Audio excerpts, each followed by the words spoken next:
நாங்கள் எங்கள் கருத்துக்களை முதல்வரிடத்தில் அனைவரின் முன்னிலையிலும் சொல்லிவிட்டோம்.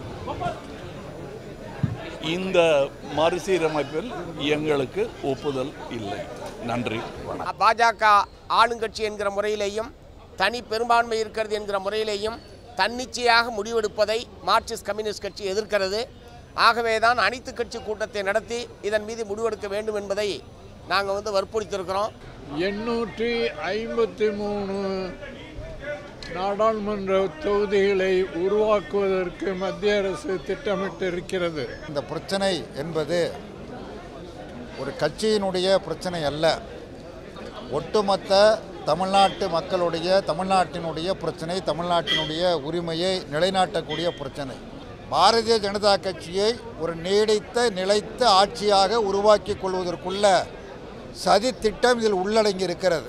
புறவாசல் வழியாக எப்படியாவது எதிர்குழல்களை நசுக்குகிற ஒரு மாபெரும் ஒரு ஆபத்தான நடவடிக்கையாக எஸ்டிபி கட்சி இந்த நடவடிக்கையை பார்க்கிறது.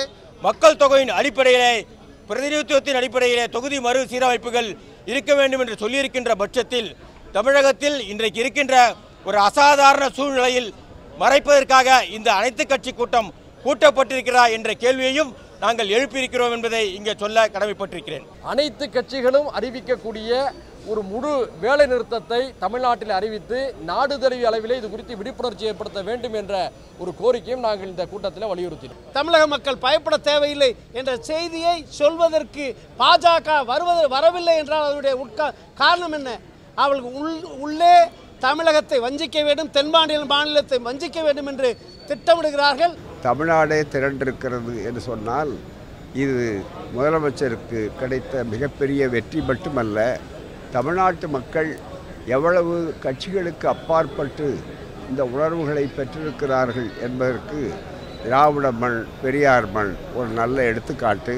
இந்த பாராளுமன்ற தொகுதி மறுசீரமைப்பு என்பது ஒரு அகில இந்திய பிரச்சனை என்கிற முறையில் ஒன்றிய பிஜேபி அரசாங்கம் அகில இந்திய அளவில் இதே போன்ற ஒரு அனைத்து கட்சி கூட்டத்தை நடத்தி இது சம்பந்தமாக முடிவெடுக்க வேண்டும். ஏன் இந்த கருத்தை வற்புறுத்துகிறோம் என்று சொன்னால், கோவையில் நடைபெற்ற கூட்டத்தில் மத்திய உள்துறை அமைச்சர் அமித்ஷா அவர்கள் தமிழ்நாட்டுக்கு தொகுதிகள் எண்ணிக்கை குறையாது என்று மட்டும் அவர் சொல்லி சென்றிருக்கிறார். இங்கே குறையாது, வட இந்திய மாநிலங்களை அதிகரிக்கும் என்பதுதான் அதுக்கு அர்த்தம். இப்படி தனிப்பட்ட முறையில் தன்னிச்சையாக உள்துறை அமைச்சர் அறிவித்திருப்பது வன்மையான கண்டனத்துக்குரியது. இது ஒரு அகில இந்திய அளவிலான பிரச்சனை. அதன் மீது பாஜக ஆளுங்கட்சி என்கிற முறையிலேயும் தனி பெரும்பான்மை இருக்கிறது என்கிற முறையிலேயும் தன்னிச்சையாக முடிவெடுப்பதை மார்க்சிஸ்ட் கம்யூனிஸ்ட் கட்சி எதிர்க்கிறது. ஆகவே தான் அனைத்து கட்சி கூட்டத்தை நடத்தி இதன் மீது முடிவெடுக்க வேண்டும் என்பதை நாங்கள் வற்புறுத்தியிருக்கிறோம். எக்காரணம் கொண்டும் எந்த ஒரு மாநிலத்தினுடைய தொகுதி எண்ணிக்கை குறைவதையும் மார்க்சிஸ்ட் கம்யூனிஸ்ட் கட்சி ஏற்கவில்லை. ஒருவேளை ஒட்டுமொத்தத்தில் பாராளுமன்ற தொகுதி உறுப்பினர் எண்ணிக்கை உயர்த்துவதாக இருந்தால் அதே சதவிகிதத்தில் சமச்சீரான விகிதத்தில் அனைத்து மாநிலங்களுக்கு உயர்த்த வேண்டும். அந்த முறையில் தான் தொகுதி எண்ணிக்கை உயர்த்தப்பட வேண்டுமே தவிர மக்கள் தொகை எண்ணிக்கை அடிப்படையில் தொகுதி எண்ணிக்கையை மாற்றி அமைப்பதை மார்க்சிஸ்ட் கம்யூனிஸ்ட் கட்சி எதிர்க்கிறது என்பதை நாங்கள் அனைத்து கட்சி கூட்டத்தில் வற்புறுத்தியிருக்கிறோம். திரு ஸ்டாலின் அவர்கள் கூட்டிய சர்வ கட்சி கூட்டம் வரலாற்று முக்கியத்துவம் வாய்ந்த ஒரு கூட்டமாகும். நம்முடைய தமிழ்நாட்டின் எதிர்காலம் மட்டுமல்ல, தென்னாட்டின் எதிர்காலம் மட்டுமல்ல, ஒட்டுமொத்தத்தில் இந்தியாவின் ஜனநாயகமே ஒரு கேள்விக்குறியாக இருக்கக்கூடிய இந்த காலகட்டத்தில் இந்த கூட்டத்தை முதலமைச்சர் கூட்டியிருப்பதை நான் மனப்பூர்வமாக பாராட்டி வரவேற்கிறேன்.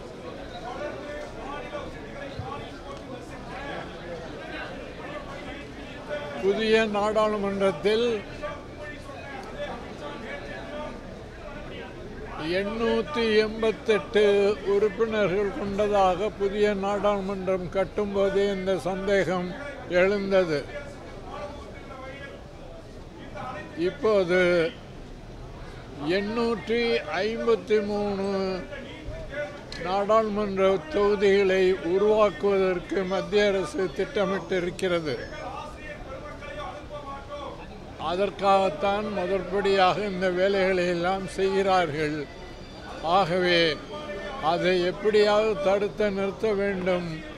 அதற்கு மாண்புமிகு முதலமைச்சர் ஸ்டாலின் அவர்கள் தென்னாட்டு முதலமைச்சர்களை மட்டுமல்ல, இந்தியாவின் எதிர்க்கட்சி முதலமைச்சர்கள் மம்தா பானர்ஜி போன்றவர்கள் எல்லோரையும் அழைத்து பேசி ஜனநாயகத்தை காக்கும் தனது கடமையை செய்வதற்கு இது முதற்படி என்று நான் கருதுகிறேன்.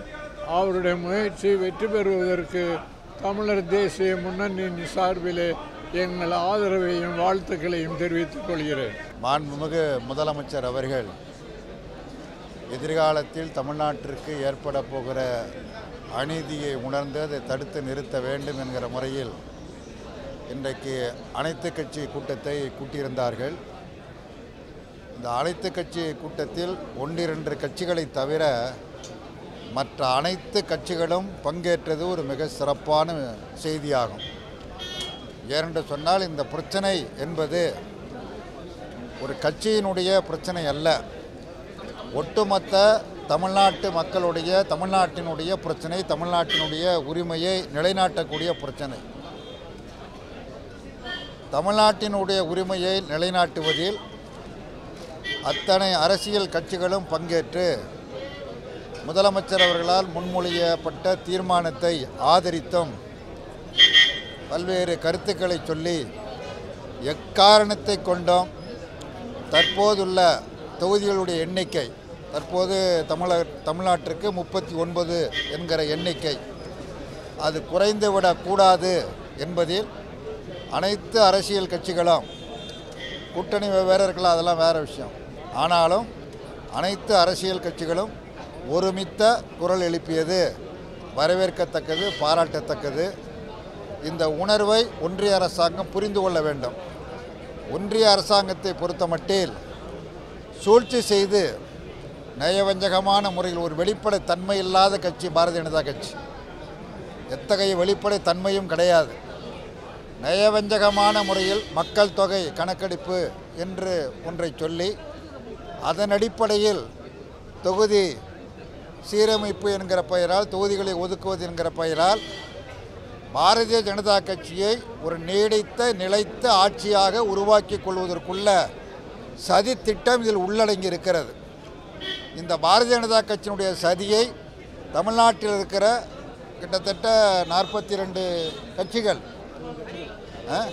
60 கட்சிகள் அதனை சரியாக புரிந்து கொண்டு முதலமைச்சருடைய அழைப்பை ஏற்று மதித்து இந்த கூட்டத்தில் பங்கேற்று முதலமைச்சர் எடுக்கக்கூடிய நடவடிக்கைகளுக்கு நாங்கள் அத்தனை பேரும் உறுதுணையாக ஆதரவாக இருப்போம் என உறுதியளித்து அந்த அடிப்படையில் ஒருமனதாக தீர்மானம் நிறைவேற்றப்பட்டிருக்கிறது. இந்திய கம்யூனிஸ்ட் கட்சி இந்த கூட்டத்தில் பங்கேற்று அந்த தீர்மானத்தை ஆதரித்து பேசியிருக்கிறது. நாடாளுமன்ற தொகுதி மறுசீரமைப்பு வரவிருக்கிற 2026இல் தமிழகத்தினுடைய பங்கு பிரதிநிதித்துவம் குறையும் என்கிற வகையில் இன்றைக்கு தமிழகத்துடைய முதல்வரின் தலைமையில் கூட்டப்பட்டிருக்கிற அனைத்து கட்சி கூட்டத்தில் எஸ்டிபி கட்சியின் சார்பில் நான் கலந்து கொண்டு எஸ்டிபி கட்சியினுடைய கருத்துக்களை வலியுறுத்தி பேசியிருக்கிறேன். இந்த மறுசீரமைப்பு என்பது தமிழகத்தை மட்டுமல்ல, ஒன்றிய பாஜக அரசிற்கு எதிராக குரல் எழுப்புகிற அந்த குரல் விலையை நெரிக்கிற, புறவாசல் வழியாக எப்படியாவது எதிர்குழல்களை நசுக்குகிற ஒரு மாபெரும் ஒரு ஆபத்தான நடவடிக்கையாக எஸ்டிபி கட்சி இந்த நடவடிக்கையை பார்க்கிறது. எனவே இரு வகையான தீர்மானங்களை இந்த அனைத்து கட்சி கூட்டத்தில் எஸ்டிபி கட்சி முன்வைத்திருக்கிறது. ஒன்று, இன்றைக்கு நடைபெறுகிற இந்த ஆபத்தை முதலாக உணர்ந்து கொண்டு தமிழகம் அதற்கு எதிராக அனைத்து அரசியல் கட்சிகளையும் திரட்டியிருக்கிற இந்த சூழலில் தென்னிந்தியாவினுடைய முதல்வர்கள் அனைவரையும் ஒருங்கிணைத்து ஒரு நாடாளுமன்ற உறுப்பினர்களையும் ஒருங்கிணைத்த ஒரு கூட்டுக்குழுவினை நமது தமிழகத்தினுடைய முயற்சியில், தமிழக அரசினுடைய முயற்சியில் அங்கே ஏற்படுத்தப்பட வேண்டும். இந்த கூட்டுக்குழு ஒட்டுமொத்த தென்னிந்தியாவினுடைய குரல்களை பிரதிபலிக்கிற வகையில், அதாவது அந்த மறுசீரமைப்பு சட்டம் 2002 படி 10A என்கிற பிரிவின் கீழ் இந்த மறுசீரமைப்பு என்பது பொது அமைதிக்கு குந்தகம் விளைவித்தாலோ அல்லது நாட்டினுடைய இறையாண்மைக்கு ஆபத்து ஏற்படும் என்பதாக நாட்டினுடைய ஜனாதிபதி கருதினாலோ இந்த மறுசீரமைப்பை 30 ஆண்டுகளுக்கு நிறுத்தி வைக்க இயலும் என்பதாக அந்த மறுசீரமைப்பினுடைய சட்டம் 2002-10A என்கிற பிரிவு சொல்கிறது. எனவே அனைத்து அரசியல் கட்சிகளும் ஒருங்கிணைந்து இந்தியாவினுடைய ஜனாதிபதியை சந்தித்து இன்னும் ஒரு 30 ஆண்டுகளுக்கு இந்த நடைமுறையை நிறுத்தி வைத்திட வேண்டும். அதன் மூலமாக ஒட்டுமொத்த தென்னிந்தியாவினுடைய குரல்களை அந்த நெருக்கிற அந்த ஒன்றிய பாரதிய ஜனதா அரசினுடைய நடவடிக்கையை தடுத்திட வேண்டும் என்கிற கோரிக்கையை எஸ்டிபி கட்சியின் சார்பாக நாங்கள் முன்வைத்திருக்கிறோம். இந்த மறுசீரமைப்புக்கு எதிராக தமிழக அரசு எடுக்கிற அத்தனை நடவடிக்கைகளுக்கும் அனைத்து கட்சியில் எடுக்கப்பட்ட முடிவின் அடிப்படையில் எஸ்டிபிஐ எங்களது பூர்வாங்க ஆதரவை இதற்காக வேண்டி தேவைப்பட்டால் களத்தில் இறங்கி போராடுகிற அந்த போராட்டங்களையும் எஸ்டிபிஐ முன்னெடுக்கும் என்பதை இந்த அனைத்து கட்சி கூட்டத்தின் வாயிலாக நாங்கள் சொல்லியிருக்கிறோம். இன்றைக்கு கூட்டப்பட்டுகின்ற கூட்டத்தின் நோக்கமாக தமிழகத்திற்கு ஏதாவது ஒரு பாதிப்பு, வட மாநிலங்களுக்கு இந்த தொகுதி மறுசீரமைப்பில் அதிகமான இடங்களும் தமிழகத்திற்கு குறைவான இடங்களும் வரக்கூடிய ஒரு சூழ்நிலை ஏற்பட்டால் அதை அம்மா மக்கள் முன்னேற்ற கழகம் தமிழகத்தின் நலன் கருதி கடுமையாக எதிர்க்கும் என்ற கருத்தையும் சொல்லி, இதே தொகுதி மறுசீரமைப்பு பிரச்சனையை குறித்து கடந்த 2024 பிப்ரவரி 14 தமிழகத்தின் சட்டப்பேரவையிலே முதலமைச்சர் அவர்கள் தனி தீர்மானம் ஒன்றை கொண்டு வந்து ஒரு அனைத்து கட்சி தீர்மானம் நிறைவேற்றப்பட்டது. அந்த தீர்மானத்தின் முடிவு, அந்த தீர்மானத்தின் மீது எடுக்கப்பட்ட நடவடிக்கைகள் என்ன என்பதையும் நாங்கள் கேள்வியாக எழுப்பி, இன்றைக்கு மத்தியில் இருக்கின்ற பாரத பிரதமர் மோடி அவர்கள் வர இருக்கின்ற 2026 எந்தவிதமான தொகுதி மறுசீரமைப்பு நடவடிக்கையும் எடுக்கப்படாத ஒரு சூழ்நிலையில் ஏதோ நாடாளுமன்றத்திலே, புதிய நாடாளுமன்றத்தில் 888 இருக்கைகள் கொண்ட ஒரு நாடாளுமன்ற அரங்கம் கட்டப்பட்டிருக்கிறது. அதன் அடிப்படையிலே வர இருக்கின்ற நடந்து முடிந்த 25 ஆண்டுகளுக்கு முன் நடக்கப்பட்ட மக்கள் தொகை கணக்கெடுப்பின்படி 25 ஆண்டு காலம் முடிந்துவிட்டது. வர இருக்கின்ற 2026 மக்கள் தொகை கணக்கெடுப்பு நடக்கப்படுகின்ற சூழ்நிலையில் தொகுதி மறுவரை சீரமைப்பு நடைபெற்றால் தமிழகத்திற்கு ஒரு பாதிப்பு உருவாகிவிடும் என்ற ஒரு நிலைப்பாட்டில் இந்த கூட்டம் நடைபெற்றிருக்கிறது. தெளிவாக இந்திய அரசியலமைப்பு சட்டத்திலே 81வது பிரிவிலும் 82வது பிரிவிலும் மக்கள் தொகையின் அடிப்படையிலே, பிரதிநிதித்துவத்தின் அடிப்படையிலே தொகுதி மறுசீரமைப்புகள் இருக்க வேண்டும் என்று சொல்லியிருக்கின்ற பட்சத்தில் தமிழகத்தில் இன்றைக்கு இருக்கின்ற ஒரு அசாதாரண சூழ்நிலையில் மறைப்பதற்காக இந்த அனைத்து கட்சி கூட்டம் கூட்டப்பட்டிருக்கிறதா என்ற கேள்வியையும் நாங்கள் எழுப்பியிருக்கிறோம் என்பதை இங்கே சொல்ல கடமைப்பட்டிருக்கிறேன். மனிதநேய ஜனநாயக கட்சியின் சார்பிலே நாங்கள் ஒரு கோரிக்கை முன்வைத்தோம். அதாவது எல்லா மாநிலங்களிலும் 20 அல்லது 25% என்ற அடிப்படையில் ஒரே சீராக தொகுதிகளுடைய எண்ணிக்கையை உயர்த்த வேண்டும், அல்லது 3 சட்டமன்ற தொகுதிகளுக்கு ஒரு நாடாளுமன்ற தொகுதி என்ற அடிப்படையில் எண்ணிக்கைகள் வரையறுக்கப்பட வேண்டும் என்ற கோரிக்கை கருத்தை முன்வைத்தோம். அடுத்ததாக இந்த அனைத்து கட்சி கூட்டத்துடைய தொடர்ச்சியாக அனைத்து கட்சிகளும் அறிவிக்கக்கூடிய ஒரு முழு வேலை நிறுத்தத்தை தமிழ்நாட்டில் அறிவித்து நாடு தழுவிய அளவிலே இது குறித்து விழிப்புணர்ச்சி ஏற்படுத்த வேண்டும் என்ற ஒரு கோரிக்கையும் நாங்கள் இந்த கூட்டத்தில் வலியுறுத்தினோம். வருகின்ற 2026 ஆண்டு மக்கள் தொகை கணக்கெடுப்பில்தான் முடிவெடுக்கப்படும் என்று மத்திய அரசு சொல்கிறது. ஆனால் 1976 மத்திய அரசு சொன்னது குடும்ப கட்டுப்பாடு என்ற திட்டத்தை கொண்டு வந்தார்கள். அந்த திட்டத்தில் அதிகமாக குடும்ப கட்டுப்பாடை நிறைவேற்றிய பெருமை தமிழகத்திற்கு. இப்போ தமிழகத்திற்கு அப்படி நிறைவேற்றியதனால் இன்று நம்ம மக்கள் தொகை குறைந்திருக்கிறது. அப்படிப்பட்ட இக்கட்டான சூழ்நிலையில் இன்று நடைகின்ற பாஜக அரசு இங்கு நிச்சயமாக 8 தொகுதிகள், பாராளுமன்ற தொகுதிகள் குறைக்க இருக்கிறது. அப்படி குறைக்கக்கூடாது என்று வலியுறுத்தியிருக்கிறோம். அது மட்டுமல்ல, இங்கு 26ஆம் தேதி தமிழகத்துக்கு வந்த உள்துறை அமைச்சர் அமித்ஷா அவர்கள் தமிழகத்தில் எந்த விதத்திலும் பாராளுமன்ற தொகுதி குறையாது என்பதை சொல்லியிருக்கிறார்கள். ஆனால் அவர் சொல்லியிருக்கிறார், அதே மாதிரி பிரதமர் சொல்கிறார். ஆனால் இங்கு பாஜகவுக்கு, தமிழக பாஜக தலைவருக்கு அழைப்பு விடுக்கப்பட்டிருக்கிறது. ஆனால் அவர்கள் வரவில்லை, தங்களுடைய கருத்துக்களை பதிவு செய்யவில்லை.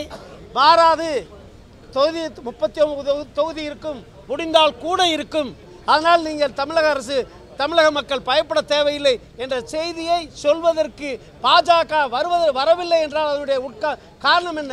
அவர்கள் உள்ளே தமிழகத்தை வஞ்சிக்க வேண்டும், தென் மாநிலத்தை வஞ்சிக்க வேண்டும் என்று திட்டமிடுகிறார்கள். அதற்கு தமிழகம் ஒரு காலம் விட்டுக் கொடுக்காது என்பதை தமிழக முதல்வரிடம் முறையிட்டிருக்கிறோம். நிச்சயமாக தமிழக முதல்வர் இருக்கின்ற ஒவ்வொரு நிகழ்வுகளும் தமிழருடைய உரிமையை பாதுகாக்கின்ற நிலையிலே அகில இந்திய ஃபார்வர்ட் பிளாக் கட்சி உங்களுக்கு உறுதுணையாக இருக்கும் என்பதை சொல்லியிருக்கிறோம் என்று நன்றி, வணக்கம். மத்தியில் நாங்கள் ஆட்சியில் பங்கில் இருந்தாலும் மாநில உரிமைக்கு ஒன்றாக இருந்தால், மாநில உரிமைக்கு பிரச்சனை இருந்தால் நாங்கள் தோளோடு தோள் நிற்போம் என்று மாண்புமிகு முன்னாள் பாரத பிரதமர் தேவகவுடா அவர்கள், எங்கள் கட்சி தலைவர் அவர்கள் அறிவுறுத்தல் பேரில் இன்று நாங்கள் எங்களுடைய ஆதரவை தெரிவித்துக் கொள்வோம். நன்றி, வணக்கம். இந்த அனைத்து கட்சி கூட்டம் என்பது ஒரு வரலாற்று சிறப்புமிக்க கூட்டமாகும்.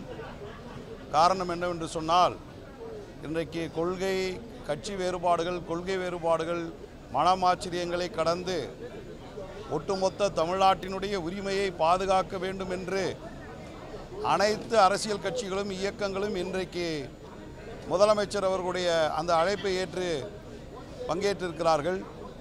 வருமுன் காப்போம் என்கிற அடிப்படையிலே தமிழ்நாட்டினுடைய அரசியல் உரிமை, அதிகாரம், தமிழ்நாட்டினுடைய மொழி உரிமை, தமிழ்நாட்டினுடைய கல்வி உரிமை ஆகியவற்றை பாதுகாக்க வேண்டும் என்ற ஒற்றை நோக்கோடு இன்றைக்கு நாம் அனைவரும் தமிழர்கள் என்கிற அடிப்படையிலே அனைவரும் ஒன்று கூடி நடந்த இந்த அனைத்து கட்சி கூட்டம் என்பது வரலாற்றிலே பொன்னெழுத்துக்களால் பதிவு செய்யப்பட வேண்டிய ஒரு தருணமாகும். ஏனென்று கேட்டால் 1971 இந்தியாவை ஆட்சி செய்த மாண்புமிகு முன்னாள் பிரதமர் அன்னை இந்திரா காந்தி அவர்களும், அதேபோல் 2000 இந்திய நாட்டை ஆட்சி செய்த மாண்புமிகு இந்திய பிரதமர் அடல் பிகாரி வாஜ்பாய் அவர்களும் மக்கள் தொகை அடிப்படையிலே தொகுதி மறுசீரமைப்பு செய்ய வேண்டும் என்ற நிலை ஏற்படுகிற பொழுது 1970-80களிலே இந்திய நாட்டின் வளர்ச்சிக்கு மக்கள் தொகையை கட்டுப்படுத்த வேண்டும் என்று இந்திய மைய அரசு நாட்டு மக்களுக்கு வேண்டுகோள் விடுத்த போது அன்றைக்கு தமிழ்நாடு தான் முன்னணியிலே நின்று மக்கள் தொகையை குறைத்தது. அப்படி மக்கள் தொகையை குறைத்தவர்கள் தென்னிந்தியாவிலே இருக்கக்கூடிய தமிழ்நாடு, கேரளா, ஆந்திரா, தெலுங்கானா, கர்நாடகா போன்ற தென்னிந்திய மாநிலங்கள் மக்கள் தொகையை குறைத்து நாட்டினுடைய வளர்ச்சிக்கு வழிகோலினார்கள். ஆனால் இன்றைக்கு அதுவே இந்த மாநிலங்களுக்கு மிக பெரும் அபாயமாக, ஆபத்தாக உருவாகியிருக்கிற நிலைமை ஏற்பட்டிருக்கிறது. இன்றைக்கு மத்தியிலே இருக்கிற அரசு என்பது ஏற்கனவே தமிழ்நாட்டின் மீது மும்மொழி கொள்கையை திணித்து கொண்டிருக்கிறது. இந்தியை கட்டாயமாக படித்தால்தான் பள்ளியிலே படிக்கும் மாணவர்களுக்கு நிதியை தருவோம் என்று தர்மேந்திர பிரதான் அவர்கள் சொல்லி இருக்கிறார்கள். இன்றைக்கு அடுத்தபடியாக 2001 எடுக்கப்பட்ட மக்கள் தொகை கணக்கின் அடிப்படையிலே இன்றைக்கு தொகுதி மறுசீரமைப்பு செய்யப்பட்டால் தமிழ்நாட்டினுடைய தொகுதி, நாடாளுமன்ற தொகுதி 39 இருந்து 30ஆக 8 தொகுதிகளை இழக்க வேண்டிய நிலைமை ஏற்பட்டிருக்கிறது. ஏற்கனவே பாராளுமன்றத்திற்கு புதிய கட்டிடத்தை மாண்புமிகு பிரதமர் நரேந்திர மோடி அவர்கள் கட்டிய பொழுது அங்கே 534 நாடாளுமன்ற தொகுதி இருக்கைகளுக்கு பதிலாக இன்றைக்கு 848 தொகுதிகள் உருவாக்கப்பட்டிருக்கிறது. அவர்கள் திட்டமிட்டு இது உருவாக்கி இருக்கிறார்கள். மக்கள் தொகை அடிப்படையிலே இந்த தொகுதிகளை மறுசீரமைப்பு செய்யப்பட்டால் தென் மாநிலங்கள், குறிப்பாக தமிழ்நாடு, கேரளா, ஆந்திரா, கர்நாடகா, தெலுங்கானா போன்ற மாநிலங்கள் மிகப்பெரிய அளவிலே நாடாளுமன்ற தொகுதிகளை இழக்க வேண்டியிருக்கும். அப்படி ஒரு நிலைமை ஏற்பட்டால் தமிழ்நாட்டினுடைய குரல் டெல்லியிலே நாடாளுமன்றத்திலே நசுக்கப்படும். ஏற்கனவே நமது மொழிக்கு எதிராக, நமது தமிழினத்திற்கு எதிராக, நமது தமிழ்நாட்டிற்கு எதிராக, நமது கலாச்சாரத்திற்கு எதிராக, நமது பண்பாட்டிற்கு எதிராக மத்தியிலே இருக்கக்கூடிய மதவாத பாஜகவும் RSSம் ஒரு யுத்தத்தை நடத்தி கொண்டிருக்கிறார்கள். அந்த யுத்தத்தை எதிர்த்து சமூக நீதியை, ஜனநாயக சமத்துவத்தை தந்தை பெரியாரின் வழியிலே, பேரறிஞர் அண்ணாவின் வழியிலே, டாக்டர் கலைஞர் அவர்களே, நம்முடைய முத்தான முதல்வர் அண்ணன் ஸ்டாலின் அவர்கள் இன்றைக்கு அங்கே நாடாளுமன்றத்திலே தனிப்பெரும் ஒரு குழுவாக தமிழக நாடாளுமன்ற உறுப்பினர்கள் பேச முடிகிறது என்று சொன்னால், நாம் வைத்திருக்கிற 39 என்கிற எண்ணிக்கை தான் இன்றைக்கு அடித்தளமாக இருக்கிறது. அது சரிந்துவிடும் என்றால், அதை இழந்து விடுவோம் என்றால் எதிர்காலத்திலே தமிழ்நாடு உட்பட தென் மாநிலங்கள் மிக பெரும் பாதிப்பை சந்திக்கும். அதிகாரத்தை இழப்போம். மொழியை காக்க முடியாது, இனத்தை காக்க முடியாது, தமிழ்நாட்டை காக்க முடியாது. எனவேதான் இன்றைக்கு கூட்டப்பட்ட கூட்டத்திலே முத்தான 6 தீர்மானங்கள் எடுக்கப்பட்டிருக்கிறது. அந்த தீர்மானத்தின் அடிப்படையிலே தொகுதி மறுசீரமைப்பு என்பதை மத்திய அரசு கைவிட வேண்டும். 1971 2001 எடுக்கப்பட்ட முடிவின் அடிப்படையில் இன்றைக்கு இருக்கக்கூடிய தொகுதிகளை தொடர வேண்டும். மீறி தொகுதிகளை உயர்த்தினால், தொகுதி எண்ணிக்கையை உயர்த்தினால், இன்றைக்கு இருக்கக்கூடிய தொகுதிகளின் சதவீத அடிப்படையிலே 7.18 என்கிற விகிதாச்சார அடிப்படையில் தான் தொகுதிகளை உயர்த்த வேண்டும் என்று சொல்லப்பட்டிருக்கிறது. அதற்காக அனைத்து கட்சிகளும் ஒருங்கிணைந்து போராடுவது என்ற முடிவை எடுத்திருக்கிறோம். தமிழக முதலமைச்சர் அவர்கள் தென் மாநிலங்களில் இருக்கக்கூடிய முதலமைச்சர்களை, நாடாளுமன்ற உறுப்பினர்களை ஒருங்கிணைத்து இதற்கான முன்முயற்சி எடுக்க வேண்டும் என்று அனைவரும் கேட்டுக்கொண்டிருக்கிறோம். அந்த அடிப்படையில் இன்றைக்கு ஏற்பட்டிருக்கிற இந்த அனைத்து கட்சி கூட்டத்தில் ஏற்கப்பட்ட தீர்மானங்கள் தமிழ்நாட்டின் அதிகார உரிமையை டெல்லியிலே நாடாளுமன்றத்திலே நிலைநிறுத்தும் என்று சொல்லி விடைபெறுகிறேன். நன்றி, வணக்கம். இந்த கூட்டமானது தமிழ்நாட்டிற்கு மட்டுமல்ல, தமிழ் தேசியத்திற்கு மட்டுமல்ல, தென் மாநிலங்களுக்கு மட்டுமல்ல, இந்தியாவில் இருக்கக்கூடிய அனைத்து தேசிய இனங்களினுடைய அதிகாரத்தை காப்பாற்றுவதற்காக நடைபெறக்கூடிய கூட்டம் என்பதை நாம் எடுத்துரைத்தோம். அந்த வகையில் இன்றைக்கு இந்தியா என்பது தேசிய இனங்களுடைய கூட்டாட்சி. அப்படி தேசிய இனங்களுடைய கூட்டாட்சியாக இருக்கக்கூடிய இந்தியாவில் அந்த தேசிய இனங்களுக்கான அதிகாரம், அந்த சம வாய்ப்பு என்பது ஒரு நிச்சயமற்ற தன்மையில் இருக்க முடியாது. நிச்சயமற்ற தன்மை என்பது மக்கள் தொகை அடிப்படையில் மாநிலங்களுக்கிடையே தொகுதி பங்கீடு என்பது உறுதியாக நிச்சயமற்ற தன்மைதான். ஏனென்றால் இன்றைக்கு இருக்கக்கூடிய மக்கள் தொகை நாளைக்கு கிடையாது. எனவே மக்கள் தொகை அடிப்படையில் மாநிலங்களுக்கு இடையே தொகுதி பங்கீடு என்பது இருந்தால், மக்களவை தொகுதி பங்கீடு என்பது இருந்தால், அது மிகப்பெரிய அளவில் இந்திய கூட்டாட்சிக்கு எதிராக இருக்கும். தேசிய இனங்களுக்கு அதிகாரத்தை தராது. எனவே மாநில சுயாட்சிக்கு வித்திடாது என்ற அடிப்படையில் இந்திய அரசியல் சாசன சட்டம் பிரிவு 81, 82 உறுதியாக மக்கள் தொகை அடிப்படை என்பதை மாற்றம் செய்ய வேண்டும் என தமிழக முற்போக்கு மக்கள் கட்சி சார்பாக இந்த அனைத்து கட்சி கூட்டத்திலே வலியுறுத்தினோம். அது தவிர இந்த தீர்மானத்தில், அரசு கொண்டு வந்த தீர்மானத்தில், இந்த மக்கள் தொகை கணக்கெடுப்பு என்பது இன்னும் 30 ஆண்டுகளுக்கு பிறகுதான் ஏற்படும் என்ற உறுதியை பிரதமர் தர வேண்டும் என்ற ஒன்று இருந்தது. தமிழக முற்போக்கு மக்கள் கட்சி அதை ஏற்றுக்கொள்ளவில்லை. ஏனென்றால் இதே போல நேரு அவர்கள் ஒரு உறுதிமொழி அளித்தார்கள். இந்தி பேசாத மக்கள் இருக்கிற வரை இந்தி பேசாத மக்கள் மீது திணிக்கப்படாது என்று சொன்னார்கள். ஆனால் தொடர்ந்து இந்தி திணிக்கப்படுகிறது. எனவே பிரதமர் வாக்குறுதியை வைத்து எந்த முடிவு எடுக்கக்கூடாது. இந்திய அரசியல் சாசன சட்டத்தை திருத்த வேண்டும் என்பதை உறுதியாக தமிழக முற்போக்கு மக்கள் கட்சி வலியுறுத்தியது.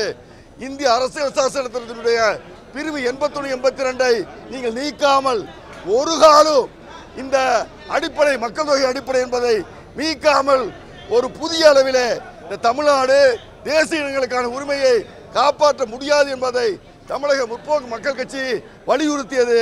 தொடர்ந்து தமிழ்நாடு அரசு எடுக்கக்கூடிய இது தொடர்பான அந்த முடிவுகளுக்கு தனது ஆதரவை தெரிவித்தது. நன்றி, வணக்கம். தேசிய மக்கள் சக்தி கட்சி சார்பில் அதில் இந்த கூட்டத்தில் கலந்து கொண்டதற்கு மிகவும் பெருமை அளிக்கிறது. அதனால தான் இன்றைக்கி பார்த்தீங்கன்னாக்கா தேசிய மக்கள் சக்தி கட்சி அனைத்து பதிவு பெற்ற கட்சிகளையும் அழைக்கின்றோம் என்று மாண்புமிகு முதலமைச்சர் அவர்கள் அறிவித்தோம்.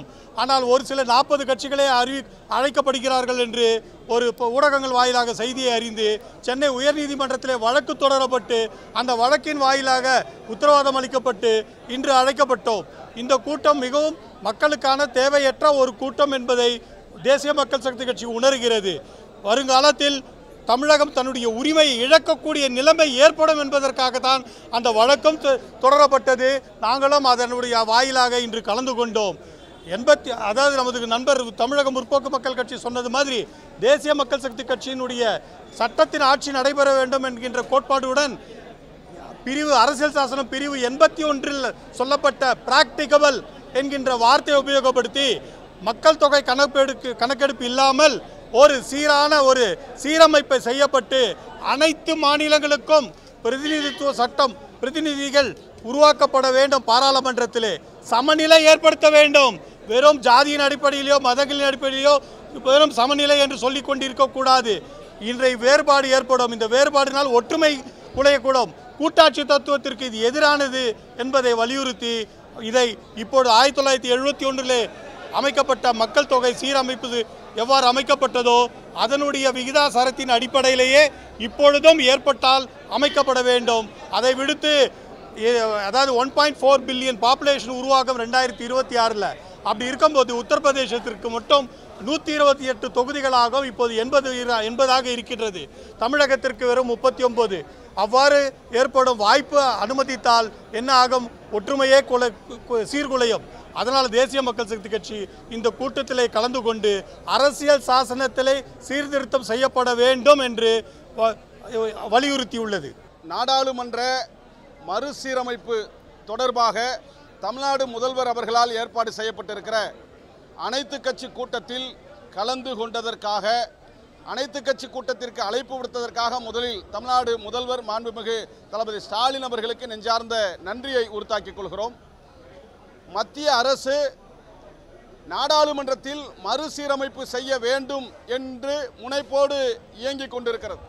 அதில் குறிப்பாக 2 வகைகளில் இந்த சீரமைப்பு செய்ய வேண்டும் என்று அவர்கள் முன்னெடுப்புகளை மேற்கொள்கிறார்கள். ஒன்று, இப்பொழுது இருக்கிற நாடாளுமன்ற தொகுதிகளுடைய எண்ணிக்கை அடிப்படையில், மற்றொன்று மக்கள் தொகை அடிப்படையில்.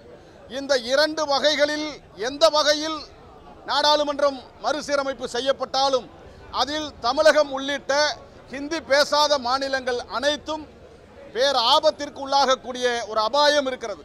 இதனை முன்கூட்டி அறிந்த தளபதி ஸ்டாலின் அவர்கள் அனைத்து கட்சி கூட்டத்தை ஏற்பாடு செய்து அதை தடுப்பதற்கான நடவடிக்கைகளுக்கு எல்லா கட்சிகளிடமும் ஒரு ஆலோசனையை பெற்றிருக்கிறது.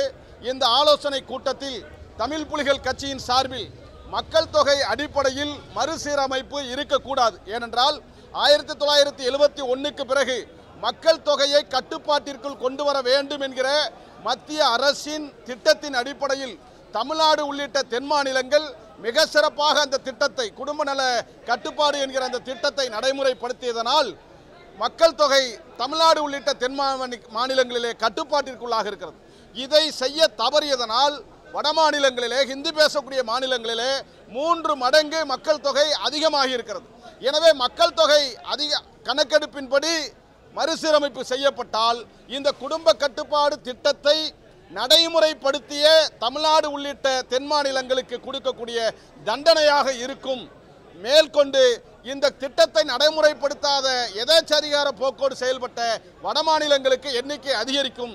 இதனால் ஹிந்தி பேசக்கூடிய மாநிலத்தவர்கள் என்ன நினைக்கிறார்களோ, எந்த சட்டத்தை கொண்டு வர வேண்டும் என்று நினைக்கிறார்களோ அந்த சட்டத்தை ஹிந்தி பேசாத மாநிலங்கள் ஏற்றுக்கொண்டே ஆக வேண்டும் என்கிற ஒரு நிலை இருக்கிறது.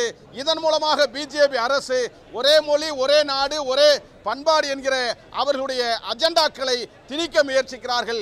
இதை தடுக்கும் விதமாக மாண்புமிகு தமிழ்நாடு முதல்வர் அவர்கள் எடுத்திருக்கிற இந்த முன்னெடுப்புகள் பாராட்டுக்குரியது. இதன் மூலமாக அவர் எடுக்கிற அனைத்து முன்னெடுப்புகளுக்கும் தமிழ் புலிகள் கட்சி உறுதுணையாக இருக்கும் என்று அனைத்து கட்சி கூட்டத்தில் எங்களுடைய கருத்தை பதிவு செய்திருக்கிறோம்.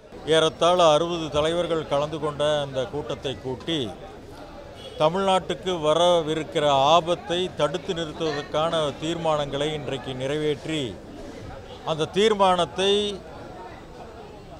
குறித்து கருத்து சொல்ல அனைத்து தலைவர்களையும் அவர்கள் கேட்டுக்கொண்டார். அதன் அடிப்படையில் ஏறத்தாழ வந்திருந்த அனைத்து தலைவர்களும் அந்த கருத்துக்களை ஏற்றுக்கொண்டார்கள். ஒரு சில திருத்தங்கள் மட்டும் அந்த தீர்மானத்தில் செய்யப்பட்டது. மற்ற வகையில் அந்த முழு தீர்மானமும் அனைத்து கட்சி தலைவர்களாலும் ஏற்றுக்கொள்ளப்பட்டிருக்கிறது. அந்த வகையில் தமிழ்நாட்டுக்கு வரவிருக்கிற ஒரு ஆபத்து இன்றைக்கு நீங்கி இருக்கிறது. தொடர்ந்து ஆபத்துக்கள் வருமானால் இதை போன்ற இன்னும் கூட்டங்களை நடத்தி அதை என்ன செய்யலாம் என்பதை குறித்து மீண்டும் முடிவெடுக்கிற ஒரு தீர்மானம் அங்கே இருக்கிறது. அது மட்டுமல்லாமல் இது தென் மாநிலங்களிலேயே முதலாக தமிழ்நாட்டினுடைய முதல்வர் அவர்கள்தான் இதை முதலில் இப்படிப்பட்ட ஒரு கூட்டத்தை நடத்தியிருக்கிறார்கள். மற்ற மாநிலங்களிலே இருப்பவர்கள் இந்த ஆபத்தை கூட உணராமல் இன்றைக்கு வரைக்கும் இருந்து கொண்டிருக்கிற ஒரு சூழலில் தமிழ்நாட்டு மக்கள் தமிழக முதல்வர் அவர்களுடைய இந்த ஆபத்தை எதிர்நோக்கி இப்படிப்பட்ட ஒரு அனைத்து கட்சி தலைவர்களுடைய கூட்டத்தை கூட்டியது உண்மையிலே அனைத்து தலைவர்கள் மத்தியிலும் பெரும் மகிழ்ச்சியை ஏற்படுத்தியிருக்கிறது. அனைவரும் தமிழக முதல்வர் அவர்களுக்கு நெஞ்சம் நிறைந்த நன்றியை சொல்லியிருக்கிறார்கள். ஆதித்தமிழர் பேரவையும் தன்னுடைய நெஞ்சம் நிறைந்த நன்றியையும் வாழ்த்துக்களையும் முதல்வர் அவர்களுக்கு தெரிவித்திருக்கிறது. நன்றி, வணக்கம். இன்றைக்கு தொகுதி மறுவரை சம்பந்தமாக நடைபெற்ற அனைத்து கட்சி கூட்டத்தில் நாங்கள் சில முக்கிய கோரிக்கைகளை முன்வைத்திருக்கிறோம். குறிப்பாக தொகுதி மறுவரையில் மக்கள் தொகை என்பதை மட்டுமே அளவுகோலாக வைக்கக்கூடாது. அப்படி அளவுகோலாக வைத்தால் மக்கள் தொகையை குறைத்து காட்டிய அதற்காக முன்னெடுத்த மாநிலங்கள், தென் மாநிலங்கள் மிகவும் பாதிக்கப்படுவார்கள். இது அரசினுடைய சட்டங்களை, திட்டங்களை நடைமுறைப்படுத்திய மாநிலங்களுக்கு ஒரு மிகப்பெரிய பின்னடைவாக இருக்கிறது.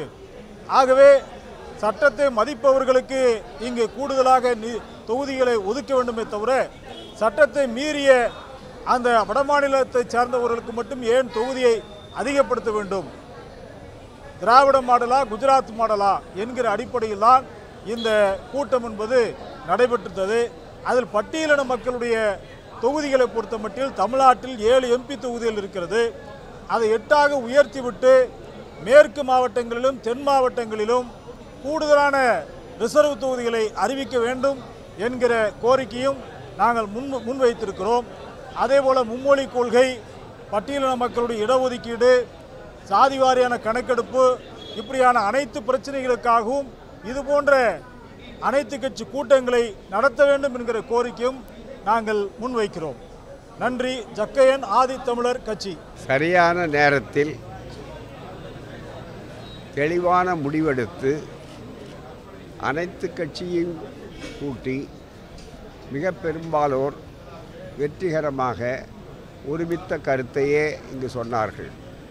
ஒரு சிறு மாறுபட்ட கருத்து கூட இல்லாமல் ஏக மனதாக நிறைவேற்றக்கூடிய அளவிற்கு தமிழ்நாடே திரண்டிருக்கிறது என்று சொன்னால் இது முதலமைச்சருக்கு கிடைத்த மிகப்பெரிய வெற்றி மட்டுமல்ல, தமிழ்நாட்டு மக்கள் எவ்வளவு கட்சிகளுக்கு அப்பாற்பட்டு இந்த உணர்வுகளை பெற்றிருக்கிறார்கள் என்பதற்கு திராவிட மண், பெரியார் மண் ஒரு நல்ல எடுத்துக்காட்டு. ஆகவே தான் நான் வெளியிலே 1000 எங்களுக்குள் மாறுபாடு இருந்தாலும் அதே நேரத்தில் தமிழ்நாட்டின் நலன் என்று வருகிற போது நாங்கள் அனைவரும் ஒரே குரலில் ஒருமித்துத்தான் எங்களுடைய உரிமைகளை வலியுறுத்துவோம் என்று சொல்லி இது நல்ல உரிமை போர் முழக்கம், வெற்றிகரமான முழக்கம்.